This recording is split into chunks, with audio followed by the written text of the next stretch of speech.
First of all, in what you asked earlier about their freight, I mean, we saw some movement in the container trade, but nothing significant. It was, the end of the year, and a lot of times we have more activity. I'm a bit more optimistic as far as the tariffs are concerned. I think that Mr. Trump is a businessman. He wants to protect the interest of United States, but from the other hand, I see that he will try to find a solution, maybe before the elections, to exaggerate a bit on what we are going to do is needed to get attention. But on the other hand, we saw what he said yesterday about media and what happened there.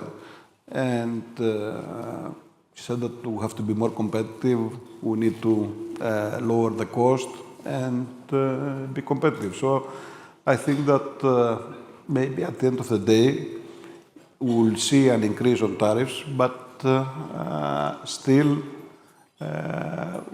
there is need for food, there is need for energy, there is need for specific products that they are producing in China at very competitive prices. So I'm fairly optimistic as far as the tariff and the world trade is concerned. On the other hand, as far as Europe is concerned, my concern is the lack of leadership in Europe. And as we were discussing earlier, maybe the exception of Italy, that she has done well and much better than expected.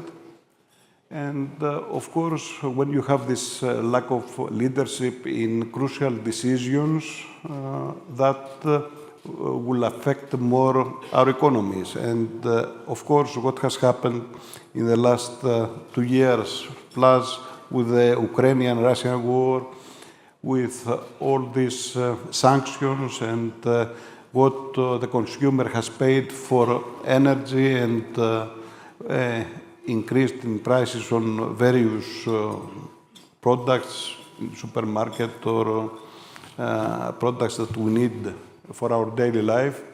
This has not helped the European economies.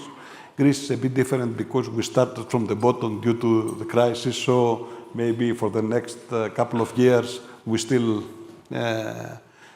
see a growth in our economy, and of course this growth also is related to tourism and to the property around tourist cost. So I'm fairly optimistic for Greece, but not for Europe, because I think that a lot of fundamental mistakes have taken place that have affected the European economy. And of course, as far as Germany is concerned, they were living with this substitute in energy from the Russian gas, and a lot of sectors didn't develop, like new technologies, like their industry that hasn't been up to date. So there, I think that we might face significant problems.